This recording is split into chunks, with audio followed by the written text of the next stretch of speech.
Mirabatsika rehetra Samoila ihany ty tonga aty mangatsika velona nareo aty zay. Amin'ny anona fety manomboka amin'ny sabotsy zao ny voalohany ao an'ny humoriny eto Paris mazava ho azy, de avy eo mitotoy any amin'ny faritany any misy 13 Marseille, 20 Strasbourg, de tsy haiko aby ny toy fa maromaro any, de tongavy nareo. Inona moa ny antony tsy ahatongavanareo?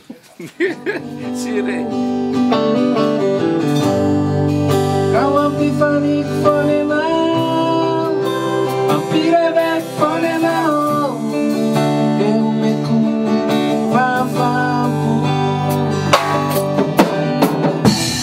Texas putakely, natutultra maler kalakely, de fanfantesa.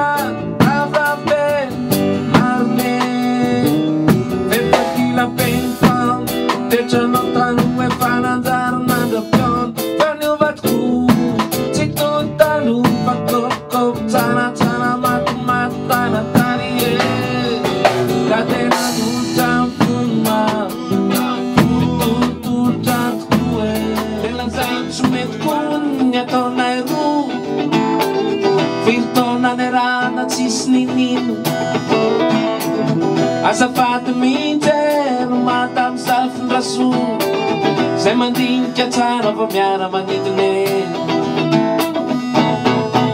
fa raha ny andro any alo de mbola izao ny ao andoe ny fananjafony zay fa izy sy ankehitriny de zay hoa zay tsy hoe namakilo fa ny anao andevy zay de fa izy no tandefiny anjara tsy mitipy de zay hoa de alohanay lehilahy.